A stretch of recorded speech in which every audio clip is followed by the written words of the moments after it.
പുതുതായി അധികാരത്തിൽ വന്ന വി.ഡി. സതീശൻ സർക്കാർ PM ശ്രീ പദ്ധതി കേരളത്തിൽ നടപ്പാക്കും എന്നുള്ള പ്രഖ്യാപനമാണ് ഇപ്പോൾ നടത്തിയിരിക്കുന്നത്. യഥാർത്ഥത്തിൽ കഴിഞ്ഞ സർക്കാരിന്റെ കാലത്ത് തന്നെ PM ശ്രീ പദ്ധതിയിൽ സംസ്ഥാന ഗവൺമെന്റ് ഒപ്പുവെച്ചതാണ്. ഞങ്ങൾ ആ കാലത്ത് തന്നെ പറഞ്ഞിരുന്നു, PM ശ്രീ പദ്ധതി എന്തായാലും കേരളത്തിന് നടപ്പാക്കേണ്ടി വരും. കേരളത്തിലെ ലക്ഷോപലക്ഷം വരുന്ന വിദ്യാർത്ഥികൾക്ക് PM ശ്രീ പദ്ധതി നടപ്പാക്കുക വഴി വലിയ അവസരങ്ങളാണ് തുറന്നിട്ടിരിക്കുന്നത്. 4 വർഷം കേരളത്തിലെ വോട്ട് ബാങ്ക് രാഷ്ട്രീയത്തിന്റെ പേരിൽ PM ശ്രീ പദ്ധതി നടപ്പാക്കുന്നതിൽ LDF സർക്കാരിന് വീഴ്ച പറ്റി. അവസാനം അവർ PM ശ്രീ നടപ്പാക്കാൻ തീരുമാനിച്ചു. അന്ന് വലിയ ബഹളവുമായിട്ട് UDF രംഗത്ത് വന്നു. കേരളത്തിന്റെ താല്പര്യങ്ങൾക്ക് വിരുദ്ധമാണ്, PM ശ്രീ അടിച്ചേൽപ്പിക്കാൻ സമ്മതിക്കില്ല ഞങ്ങളെ സർക്കാർ വന്നാൽ. പണത്തിന്റെ പേര് പറഞ്ഞ് PM ശ്രീ നടപ്പാക്കുന്നത് ഒരു തരത്തിലും യോജിക്കാൻ പറ്റുന്ന കാര്യമല്ല. അങ്ങനെയൊക്കെയുള്ള ധാരാളം കാര്യങ്ങളാണ് അന്നത്തെ പ്രതിപക്ഷ നേതാവ് ശ്രീ വി.ഡി. സതീശനും UDF നേതൃത്വമാകെയും കേരളത്തിലെ ജനങ്ങളോട് പറഞ്ഞത്. വി.ഡി. സതീശന്റെ പ്രസ്താവന കേട്ട് മുസ്ലിം ലീഗുകാരൊക്കെ വലിയ വലിയ കാര്യങ്ങൾ, കേരളത്തിലെ ജനങ്ങളെ അമ്പരപ്പിക്കുന്ന കാര്യങ്ങളടക്കം പറഞ്ഞു. അവരോടൊക്കെ എനിക്ക് പറയാനുള്ളത്, അറബിക്കടൽ വറ്റിപ്പോയി, ഇപ്പൊ അറബിക്കടലില്ല. ഈ പദ്ധതി നടപ്പാക്കേണ്ടി വരുമെന്ന് ഇപ്പോഴത്തെ മുഖ്യമന്ത്രി ശ്രീ വി.ഡി. സതീശന്, അന്നത്തെ പ്രതിപക്ഷ നേതാവ് ശ്രീ വി.ഡി. സതീശന് അറിയാമായിരുന്നു. കാരണം കോൺഗ്രസ് ഭരിക്കുന്ന എല്ലാ സംസ്ഥാനങ്ങളും PM ശ്രീ നടപ്പാക്കിയിട്ടുണ്ട്. തൊട്ടടുത്ത കർണാടകയിൽ PM ശ്രീ ഉണ്ട്. കോൺഗ്രസ് രാജസ്ഥാൻ ഭരിക്കുമ്പോൾ അവരാണ് ആദ്യം ഒപ്പുവെച്ച സംസ്ഥാനങ്ങളിൽ ഒന്ന്. ഇത് വലിയ അവസരമായിരുന്നു കുട്ടികൾക്ക്.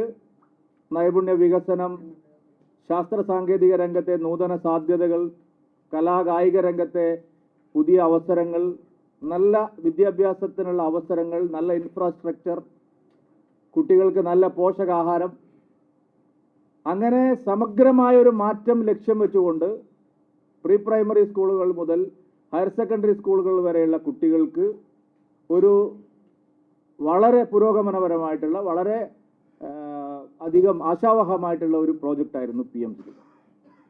വലിയ തോതിൽ സാമ്പത്തിക സഹായം സ്കൂളുകൾക്ക് ലഭിച്ചിരുന്നു. കളിസ്ഥലങ്ങൾ ഉണ്ടാക്കാൻ, കായിക ഉപകരണങ്ങൾ വാങ്ങാൻ, കലാരംഗത്തെ മറ്റു ഉപകരണങ്ങൾക്ക് പ്രോത്സാഹനത്തിന്, പരിശീലനത്തിന്, നല്ല പോഷകാഹാരങ്ങൾ കുട്ടികൾക്ക് കൊടുക്കാൻ, നല്ല അന്തരീക്ഷം, സ്മാർട്ട് ക്ലാസുകൾ, വൈവിധ്യവൽക്കരിക്കപ്പെട്ട സ്മാർട്ട് ക്ലാസുകൾ, നൈപുണ്യവൽക്കരണത്തിന്, സ്കിൽ ഡെവലപ്മെന്റിന് വേണ്ടിയിട്ടുള്ള അനേകം പ്രോജക്റ്റുകൾ. ഏതാണ്ട് 1,80,000-ഓളം വരുന്ന ട്രൈബൽ കുട്ടികൾക്ക് കേരളത്തിൽ, നിങ്ങൾ ആലോചിക്കണം, പല പട്ടികവർഗ കോളനികളിലും താമസിക്കുന്ന കുട്ടികൾക്ക്, അവർക്കൊക്കെ വലിയ അവസരമാണ് നഷ്ടമായത്. പട്ടികജാതി കുട്ടികൾക്ക്, കേരളത്തിലെ ലക്ഷോപലക്ഷം വിദ്യാർത്ഥികൾക്കും അവരുടെ രക്ഷിതാക്കൾക്കും കഴിഞ്ഞ 4 വർഷമായി പദ്ധതി നടപ്പാക്കാത്തത് കൊണ്ട് വലിയ നഷ്ടമാണ് ഉണ്ടായിരിക്കുന്നത്. കൊടും ചതിയാണ് LDFും UDFും കേരളത്തിലെ വിദ്യാർത്ഥി സമൂഹത്തോട് ചെയ്തത്. അങ്ങേയറ്റത്തെ വഞ്ചനയായിരുന്നു അവർ കാണിച്ചിരുന്നത്. ഞങ്ങൾ അപ്പോഴും പറഞ്ഞു, ഇത് വോട്ട് ബാങ്ക് രാഷ്ട്രീയത്തിന് വേണ്ടി ഇത്രയും നല്ലൊരു പ്രോജക്റ്റ് നിങ്ങൾ അലങ്കോലമാക്കരുത്, അതിനെ തടസ്സപ്പെടുത്തരുത് എന്നുള്ള സ്റ്റാൻഡാണ് BJP എടുത്തിരുന്നത്. ഇപ്പോ വി.ഡി. സതീശൻ പറയാണ്, നേരത്തെ സർക്കാർ ഒപ്പിട്ടു, അതുകൊണ്ട് ഞങ്ങൾ നടപ്പാക്കുന്നു. കേരളത്തിലെ ജനങ്ങളെ കബളിപ്പിക്കുകയാണ് ബഹുമാനപ്പെട്ട മുഖ്യമന്ത്രി ശ്രീ വി.ഡി. സതീശൻ. അദ്ദേഹം പറഞ്ഞിരിക്കുന്ന ഒരു വാദം ആരെങ്കിലും വിശ്വസിക്കുന്ന വാദമാണോ? കരിക്കുലത്തിൽ ഇടപെടാൻ ഞങ്ങൾ സമ്മതിക്കില്ല. ഇത് ആരെ പറ്റിക്കാനാണ്? ഒരു പ്രാവശ്യം പറ്റിച്ച മതമൗലികവാദ സംഘടനകളെ, മുസ്ലിം ലീഗിനെ, ജമാഅത്തെ ഇസ്ലാമിയെ, CPIയെ പോലുള്ള അർബൻ നക്സൽ ചിന്താഗതി വെച്ച് പുലർത്തുന്നവരെ വീണ്ടും പറ്റിക്കുകയാണോ? ആർക്കറിയാത്തത്? കരിക്കുലത്തിൽ ഒന്നും ഞങ്ങൾ സമ്മതിക്കില്ല. ചുമ്മാ പറയുന്നതാണ് വി.ഡി. സതീശൻ. ഇപ്പൊ തന്നെ ഹയർ സെക്കൻഡറി സ്കൂളുകളുടെ കരിക്കുലത്തിൽ പ്രധാനപ്പെട്ട സ്ഥലങ്ങളിലെല്ലാം NCERT ആണ് പുസ്തകങ്ങൾ തയ്യാറാക്കുന്നത്. SCERT കേരളത്തിന്റെ പാഠപുസ്തകങ്ങൾ തയ്യാറാക്കുന്ന SCERT എന്ത് എഴുതി കൊണ്ടുപോയാലും അത് പരിശോധിക്കാൻ അവിടെ NCERTയുടെ പ്രതിനിധിയുണ്ട്. വി.ഡി. സതീശൻ ഇത് അറിയാത്തതുകൊണ്ടാണോ? അറിയില്ലേ? ശംസുദ്ദീനോട് ചോദിക്കണം. കേരളത്തിൽ പാഠപുസ്തകങ്ങൾ തയ്യാറാക്കുന്നത് മോണിറ്റർ ചെയ്യാൻ, അതിൽ കാര്യങ്ങൾ ആവശ്യമാണെങ്കിൽ ഇടപെടാൻ സംവിധാനമുണ്ട്. ദേശീയ വിദ്യാഭ്യാസ നയത്തിന്റെ ഭാഗമായി പാഠ്യപദ്ധതിയിൽ തെറ്റായ കാര്യങ്ങൾ പ്രചരിപ്പിക്കാൻ സംസ്ഥാനങ്ങൾക്ക് അവകാശമില്ല. കാരണം ഇത് കൺകറന്റ് ലിസ്റ്റിലുള്ളതാണ്. അപ്പോൾ വി ഡി സതീശൻ ഇപ്പോൾ പിടിച്ചിരിക്കുന്നത് കരിക്കുലത്തിൽ ഞങ്ങൾ കേന്ദ്രത്തെ സമീപിക്കുന്നതാണ്. കരിക്കുലത്തിൽ എന്തായിരുന്നു കുഴപ്പം? കേരളം ഇപ്പോൾ തന്നെ ദേശീയ വിദ്യാഭ്യാസ നയം നടപ്പാക്കിക്കൊണ്ടിരിക്കുകയാണ്. എത്ര വർഷമായിട്ട് കേരളത്തിൽ ദേശീയ വിദ്യാഭ്യാസ നയത്തിന്റെ എല്ലാ ശാഖകളും പ്രവർത്തിക്കുന്നുണ്ട്. അതിന്റെ ഭാഗമായിട്ടുള്ള എല്ലാ പരിശീലനങ്ങളും എല്ലാ അക്കാഡമിക് ഇയറും ഇവിടെ നടക്കുന്നുണ്ട്. ആ പരിശീലനത്തിന്റെയും ഹോംവർക്കിന്റെയും അടിസ്ഥാനത്തിലാണ് പാഠപുസ്തകങ്ങൾ തയ്യാറാക്കുന്നത്. അതുകൊണ്ട് വി ഡി സതീശൻ ജനങ്ങളെ കബളിപ്പിക്കുകയാണ്. ഇന്ത്യ പഠിക്കുന്നത് കേരളവും പഠിക്കും, ഒരു സംശയവും നിങ്ങൾക്ക് വേണ്ട. ഇന്ത്യ പഠിപ്പിക്കുന്നത് കേരളവും പഠിപ്പിക്കും. ഇത് കേരളമാണ്, ഞങ്ങൾ ഇത് നടപ്പാക്കില്ല എന്ന് പറയാനുള്ള അവകാശം ഇതുവഴി ശ്രീ വി ഡി സതീശന് ലഭിക്കുന്നില്ല. ആളുകളെ കബളിപ്പിക്കുകയാണ്. ഇന്ത്യ എന്താണോ പഠിക്കുന്നത് അത് കേരളവും പഠിക്കും, ഇന്ത്യ എന്താണോ പഠിപ്പിക്കുന്നത് അത് കേരളവും പഠിപ്പിക്കും. അല്ലാതെ ഞങ്ങളിവിടെ കരിക്കുലത്തിൽ ഇടപെടാൻ സമ്മതിക്കില്ല. ഇതൊക്കെ വെറുതെയാണ്. കരിക്കുലത്തിൽ തെറ്റായ ഒരു കാര്യങ്ങളും NEP വിഭാവനം ചെയ്യുന്നില്ല. തെറ്റായ ഒരു ചരിത്രവും ഇവിടെ പഠിപ്പിക്കാൻ NEP തയ്യാറാവുന്നില്ല. ശാസ്ത്രത്തെയും സമൂഹത്തെയും ഇതുവരെ ഉണ്ടായിട്ടുള്ള അറിവുകളെ പുതിയ അറിവുകൾ കണ്ടുപിടിക്കുമായിരിക്കും, പക്ഷെ തെറ്റായ ഒരു കാര്യവും NEP പ്രോത്സാഹിപ്പിക്കുന്നില്ല. പക്ഷേ വോട്ട് ബാങ്കിന് വേണ്ടി, ഇവിടുത്തെ മതമൗലികവാദികളെ പ്രോത്സാഹിപ്പിക്കാൻ വേണ്ടി ഇവർ കള്ളപ്രചാരണം നടത്തി. സത്യത്തിൽ ഇപ്പോഴത്തെ മുഖ്യമന്ത്രി ശ്രീ വി ഡി സതീശനും നേരത്തെ തലയിൽ മുണ്ടിട്ട് പോയി ഒപ്പിട്ട് വന്ന ശ്രീ പിണറായി വിജയനും കേരളത്തിലെ വിദ്യാർത്ഥി സമൂഹത്തോട് മാപ്പ് പറയുകയാണ് വേണ്ടത്. കേരളത്തിലെ രക്ഷിതാക്കളോട് മാപ്പ് പറയുകയാണ് വേണ്ടത്. കേരളത്തിലെ ജനങ്ങളോട് മാപ്പ് പറയുകയാണ് വേണ്ടത്. വലിയ അവസരങ്ങൾ നഷ്ടമായി. ആയിരക്കണക്കിന് കോടി രൂപ 4 വർഷം മുമ്പ് ലഭിക്കേണ്ടിയിരുന്ന പണം, ഓരോ വിദ്യാലയത്തിനും ഒരു വർഷത്തെ അവരുടെ അടിസ്ഥാന സൗകര്യങ്ങൾ വികസിപ്പിക്കാൻ വേണ്ടി 1 കോടി രൂപ അധികം, ഇതെല്ലാം കേരളത്തിന് നഷ്ടമാക്കിയത് ഈ LDFന്റെയും UDFന്റെയും തലതിരിഞ്ഞ നയമാണ്, തെറ്റായ നയമാണ്. വോട്ട് ബാങ്കിന് വേണ്ടി കേരളത്തിലെ വിദ്യാർത്ഥി സമൂഹത്തിന്റെ ശോഭനമായ ഭാവിയുടെ കടക്കൽ കത്തിവെച്ചിരിക്കുകയാണ് UDFും LDFും. ഞങ്ങൾ ആ സമയത്ത് തന്നെ പറഞ്ഞു, ഈ വിവാദം ശ്രീ ശിവൻകുട്ടി പോയി ഇത് ഒപ്പിട്ട സമയത്ത് തന്നെ ഞങ്ങൾ പറഞ്ഞു, ഒപ്പിട്ട് കഴിഞ്ഞാൽ പിന്നെ മാറ്റലെത്തിരിക്കലൊന്നുമില്ല. ദേശീയ വിദ്യാഭ്യാസ നയത്തിന്റെ ഭാഗമായിട്ട് സംസ്ഥാനങ്ങളുമായി ഒപ്പുവയ്ക്കുന്ന കരാറിൽ നിന്ന് ഏകപക്ഷീയമായ ഒരു കക്ഷിക്ക് പിന്മാറാൻ കഴിയില്ല. അതിന്റെ ക്ലോസ് വായിച്ചു നോക്കാതെയാണ് ഇവിടെ പല ആളുകളും പറഞ്ഞത്. കെപ്റ്റ് ഇൻ അബെയൻസ്, ഞങ്ങൾ പിന്നെ മാറ്റിവെക്കാൻ പറഞ്ഞു എന്നാണ്. തെരഞ്ഞെടുപ്പ് ആയതുകൊണ്ട് ഞങ്ങൾ മാറ്റിവെക്കാൻ പറഞ്ഞു. അവര് കേരളത്തിൽ ഈ അക്കാഡമിക് ഇയർ ജൂൺ മാസം തുടങ്ങുന്ന അധ്യയന വർഷത്തിൽ തന്നെ നമുക്ക് ധാരാളം കാര്യങ്ങൾ ഇതിന്റെ ഭാഗമായിട്ട് ചെയ്യാൻ കഴിയുമായിരുന്നു.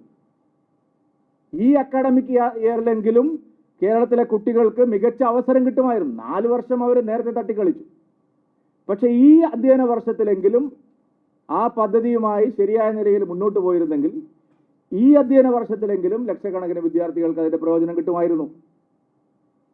അത് നഷ്ടപ്പെടുത്തിയത് ആരാണ്? 2 മുന്നണികൾക്കും തുല്യമായിട്ടുള്ള ഉത്തരവാദിത്തമാണ്. കാരണം ഈ പദ്ധതിക്കെതിരായിട്ടുള്ള കള്ളപ്രചാരണത്തിന് നേതൃത്വം കൊടുത്ത ആളാണ് ഇപ്പോഴത്തെ മുഖ്യമന്ത്രി ശ്രീ വി ഡി സതീശൻ. അന്ന് അദ്ദേഹം പറഞ്ഞത് എന്താണെന്നറിയോ നിങ്ങൾക്ക്? അമിത്ഷായെ പോയി കണ്ട് 4-ാം ദിവസം കേരളം PM3യിൽ ഒപ്പുവെച്ചു എന്നാണ്. എന്തോ വലിയ സമ്മർദ്ദത്തിൽ, അത് അമിത്ഷാ എന്ന് പറയാൻ കാരണം നിങ്ങൾക്ക് അറിയാലോ, ഈ അന്നത്തെ മുഖ്യമന്ത്രി എന്തോ വലിയ സമ്മർദ്ദത്തിലാക്കിയിട്ട് കേരളത്തിലെ വിദ്യാർത്ഥികളുടെ ഭാവിക്ക് വേണ്ടിയിട്ടാണ്, അവരുടെ ഭാവി ശോഭനമാക്കുന്നതിന് വേണ്ടിയിട്ടാണ് അമിത്ഷാ പറഞ്ഞിട്ടുണ്ടെങ്കിൽ പറയുക, അല്ലാതെ വേറെ എന്താണ്? എന്നിട്ട് അദ്ദേഹം വ്യാജ പ്രചരണം നടത്തി. പിണറായി വിജയൻ സർക്കാരിനെ ബ്ലാക്ക്മെയിൽ ചെയ്ത് മോദി സർക്കാർ PM3യിൽ ഒപ്പുവെപ്പിച്ചു. അങ്ങനെയാണെങ്കിൽ കർണാടകയിലെ സിദ്ധരാമയ്യ സർക്കാരിനെ ആരാണ് ബ്ലാക്ക്മെയിൽ ചെയ്തത്? അന്ന് അശോക് ഗെഹ്ലോട്ടിന്റെ സർക്കാരിനെ ആരായിരുന്നു ബ്ലാക്ക്മെയിൽ ചെയ്തത്? കോൺഗ്രസ് ഭരിക്കുന്ന സംസ്ഥാനങ്ങളെല്ലാം എങ്ങനെയാണ് PM3യിൽ ഒപ്പുവെച്ചത്? സമ്മർദ്ദത്തിന്റെ ഫലമായിട്ടാണോ? ഇപ്പൊ PM3 നല്ലതാണെങ്കിൽ 1 കൊല്ലം മുമ്പ് PM3ക്ക് എന്തായിരുന്നു കുഴപ്പം? അപ്പോൾ കേരളത്തിലെ വിദ്യാർത്ഥികളുടെ ഭാവി അവതാളത്തിലാക്കിയതിന് ഇപ്പോഴത്തെ മുഖ്യമന്ത്രി ശ്രീ വി ഡി സതീശനും നട്ടലില്ലാത്തതിൻ്റെ പേരിൽ ബാഹ്യശക്തികളുടെ സമ്മർദ്ദത്തിന്റെ ഫലമായി ഒപ്പിട്ട കരാർ മുന്നോട്ട് കൊണ്ടുപോകാൻ തയ്യാറാവാതിരുന്ന പിണറായി വിജയനും ഈ കാര്യത്തിൽ ഒരുപോലെ കുറ്റക്കാരാണ്. LDFും UDFും ഈ ജമാഅത്തെ ഇസ്ലാമികളുടെയും ഈ അർബൻ നക്സലുകളുടെയും ഈ മുസ്ലിം ലീഗുകാരുടെയും ഈ CPIക്കാരുടെയും എല്ലാം സമ്മർദ്ദത്തിന് വഴങ്ങിയാണ് ആ പദ്ധതി അവിടെ തടസ്സപ്പെടുത്തിയത്. അതിനവർ വിദ്യാർത്ഥി സമൂഹത്തോട് മാപ്പ് പറയണം, രക്ഷിതാക്കളോട് മാപ്പ് പറയണം.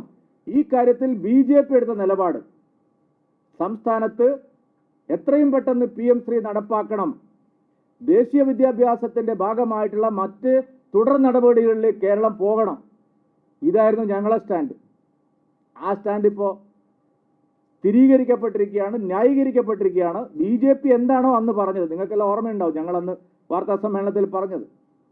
ഒരു പ്രമുഖ മലയാളം ചാനലിൽ ഇതിനെ സംബന്ധിച്ച് 1 മണിക്കൂർ ചർച്ചയുണ്ടായിരുന്നു. ഞങ്ങളന്ന് പറഞ്ഞത് എന്താണ്? പ്രമുഖരായിട്ടുള്ള രാഷ്ട്രീയ നേതാക്കളുണ്ട്, അവരുടെ മുമ്പിൽ ഞങ്ങൾ അന്ന് പറഞ്ഞ കാര്യങ്ങളെല്ലാം അക്ഷരം പ്രതി ശരിയാണ്.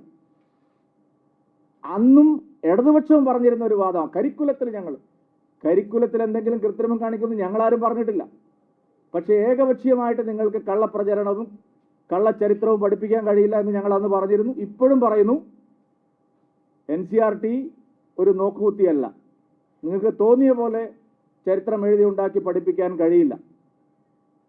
വസ്തുതകളെ വളച്ചൊടിച്ച് രാഷ്ട്രീയ താല്പര്യത്തിനനുസരിച്ച് പാഠപുസ്തകങ്ങൾ ഉണ്ടാക്കി ചുവപ്പുവൽക്കരിക്കാനോ അല്ലെങ്കിൽ പച്ചവൽക്കരിക്കാനോ സാധ്യമല്ല എന്ന് ഞങ്ങൾ അന്ന് പറഞ്ഞിരുന്നു. ഇപ്പോഴും ഞങ്ങൾ അതിൽ ഉറച്ചു നിൽക്കുന്നു. PM3 ഒരു അപകടവും കേരളത്തിന് ചെയ്യില്ല. കേരളത്തിലെ കുട്ടികൾക്ക് ഒരു ദോഷവും അതുവഴി ഉണ്ടാവില്ല. കേരളത്തിലെ കുട്ടികൾക്ക് ലോകത്തെ മറ്റു പല കുട്ടികളുമായിട്ട്, വിദ്യാർത്ഥികളുമായിട്ട് മത്സരിച്ച് വിജയിക്കാൻ ആവശ്യമായിട്ടുള്ള നൈപുണ്യം അവർക്ക് ലഭിക്കും. അതാണ് ഇതിൻ്റെ പ്രയോജനം. അത് നഷ്ടപ്പെടുത്തിയ വലിയ വഞ്ചനയാണ്, ഗ്രേറ്റ് ബിട്രയലാണ്, ഇത് വലിയ ചതിയാണ്, കൊടും ചതിയാണ് ഇവർ കാണിച്ചിരിക്കുന്നത്. അതിനവർ മാപ്പ് പറഞ്ഞേ മതിയാവുള്ളൂ. അത് മാപ്പ് പറഞ്ഞിട്ട് വേണം ഈ നടപടികളുമായിട്ട് വിദ്യാഭ്യാസ മന്ത്രിയും മുഖ്യമന്ത്രിയും പോകാൻ. ഞാൻ കഴിഞ്ഞ ആഴ്ച നിങ്ങളോട് മുമ്പിൽ പറഞ്ഞിരുന്നു, ഒരു അഡ്വാൻസ് ആശംസ 10 ദിവസം മുമ്പ് ഞാൻ നിങ്ങളുടെ മുമ്പ് പറഞ്ഞിരുന്നു. ഈ വിദ്യാഭ്യാസ മന്ത്രിക്ക് ലീഗിന്റെ വടച്ച തമ്പുരാനെ, ഈ ലീഗിന്റെ വിദ്യാഭ്യാസ മന്ത്രിയെ കൊണ്ട് തന്നെ ഈ PM3 കേരളത്തിൽ നടപ്പാക്കിക്കാൻ കഴിഞ്ഞു എന്നുള്ളത് മലയാളികളുടെ ആകെ ഒരു അഭിമാനമായിട്ട് ഞാൻ കാണുക. ലീഗുകാരെ കൊണ്ട് തന്നെ ഇത് ജയിപ്പിക്കാൻ കഴിഞ്ഞല്ലോ ഭഗവാനെ. അതാണ് അതിന്റെ കാര്യം. ഈ ശംസുദ്ദീനെ കൊണ്ട് തന്നെ, കൊത്തിയ പാമ്പിനെ കൊണ്ട് തന്നെ വിഷം ഇറക്കിക്കാൻ കഴിയുന്നു എന്നുള്ളത് മലയാളികളെ സംബന്ധിച്ച് ഒരു അഭിമാനകരമായിട്ടുള്ള കാര്യമാണ്. ഷാജിയൊക്കെ പറഞ്ഞത് ഇപ്പോൾ നിങ്ങൾക്ക് ഓർമ്മ ഉണ്ടാവില്ല, നിങ്ങൾ ഫയലിലെല്ലാം പിടിച്ചു വെക്കുന്നവരല്ലേ. അയാളൊക്കെ എവിടെ ഉണ്ടെന്നൊന്ന് അന്വേഷിക്കുന്നത് നല്ലത് കേട്ടോ. തിരുവനന്തപുരത്ത് ഉണ്ടാവും, ഒന്ന് ചോദിച്ചു നോക്കണം. എന്തായിരുന്നു പ്രസംഗം? ഒന്നും അറിയാതെ, വസ്തുതകൾ പഠിക്കാതെ, പരിശോധിക്കാതെ, ഒരു കാര്യം വരുമ്പോൾ അതിൻ്റെ അടിസ്ഥാനം എന്താണെന്ന് ആലോചിക്കാതെ, ഇത്രയും നീചമായ രാഷ്ട്രീയം കേരളത്തിൽ മാത്രമേ ഉള്ളൂ. ഇന്ത്യയിലെ ഒരു സ്റ്റേറ്റിലും ഇങ്ങനെയില്ല. അതുകൊണ്ട് ഇതിന് ഉത്തരം പറയേണ്ട ബാധ്യത LDFനും UDFനും ഉണ്ട്. ഇദ്ദേഹം ഇന്ന് ഇത്രയും വലിയൊരു കാവട്ടിക്കാരനാണ് അദ്ദേഹം ഞാൻ വിചാരിച്ചില്ല. ഞാൻ BJP ഇതര മുഖ്യമന്ത്രിമാരുമായിട്ടൊക്കെ സംസാരിച്ചു. അവിടെയൊക്കെ ഇത് നടപ്പാക്കാൻ തുടങ്ങിയിട്ട് കാലം എത്രയായി സുഹൃത്തെ? ബഹുമാനപ്പെട്ട VD സതീശൻജി, നിങ്ങൾ എന്ത് ചർച്ച ചെയ്യാൻ അവിടെയൊക്കെ പോയിട്ട്? ഞാൻ BJP ഇതര മുഖ്യമന്ത്രിമാർ ഒക്കെ ആയിട്ട് സംസാരിച്ചിട്ട് വലിയ സമ്മർദ്ദത്തിലാക്കുന്നു മോദിയെ. മോദി സർക്കാരിനെ സമ്മർദ്ദത്തിലാക്കി കാര്യങ്ങൾ നേടാൻ മറ്റുള്ള BJP ഇതര സർക്കാരുകൾ ഇതുപോലത്തെ കാപട്യം വേറെയില്ല. പച്ചക്കള്ളമാണ്, ഒന്നും നടക്കില്ല. ഇതൊക്കെ വെറുതെ പറയുന്നതാണ്. ഇതിനൊന്നും ഒരു അടിസ്ഥാനമേ ഇല്ല. കാരണം അവിടെയെല്ലാം PM3 നടപ്പായിട്ട് 2-3 വർഷം കഴിഞ്ഞു. കുട്ടികളൊക്കെ നല്ല തടിച്ച് ഉഷാറായിട്ട് പോവുകയാണ്. ഇവിടെ ഉച്ചക്കഞ്ഞിക്കുള്ള വകുപ്പില്ല. രക്ഷിതാക്കളാണ്, പാരന്റ് ടീച്ചേഴ്സ് അസോസിയേഷനാണ് മറ്റു പല മഹാഭൂരിപക്ഷ സ്കൂളുകളിലും കഞ്ഞിയും പയറും കൊടുക്കുന്നത്. നല്ല ഒന്നാന്തരം പോഷകാഹാരം കൊടുക്കാനുള്ള അവസരം കയ്യിലുണ്ടായിട്ട് അത് കളഞ്ഞു കുളിച്ചിട്ട് ഞാൻ BJP ഇതര മുഖ്യമന്ത്രിമാരെ കണ്ട ഒരു കോർഡിനേഷൻ ഉണ്ടാക്കും. വെറും തട്ടിപ്പാണ്. ഇതാരും വിശ്വസിക്കാൻ പോകുന്നില്ല. PM3 നടപ്പാക്കും, NEP നടപ്പാവും. ഞാൻ നേരത്തെ പറഞ്ഞല്ല, ഇന്ത്യ പഠിക്കുന്നത് കേരളവും പഠിക്കും, ഇന്ത്യ പഠിപ്പിക്കുന്നത് കേരളം പഠിപ്പിക്കും. അത് VD സതീശനല്ല, ആര് വിചാരിച്ചാലും അത്തരം ധിക്കാരപരമായ ഒരു കാര്യവും ഈ രാജ്യത്ത് നടക്കില്ല.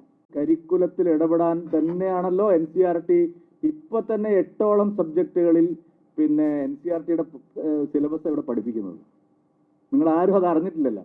NCERTയുടെ ആൾക്കാർ ഇവിടെ എല്ലാ വർഷവും ശിബിരം നടത്തുന്നുണ്ട്. അധ്യാപകരുടെ ട്രെയിനിങ് ആരാണ് കൊടുക്കുന്നത്? കേരളത്തിലെ അധ്യാപകർക്ക് ആരാണ് ട്രെയിനിങ് കൊടുക്കുന്നത്? അതിലെല്ലാം ഫലപ്രദമായിട്ട് സംസ്ഥാനങ്ങളെ സഹായിക്കുന്നുണ്ട്.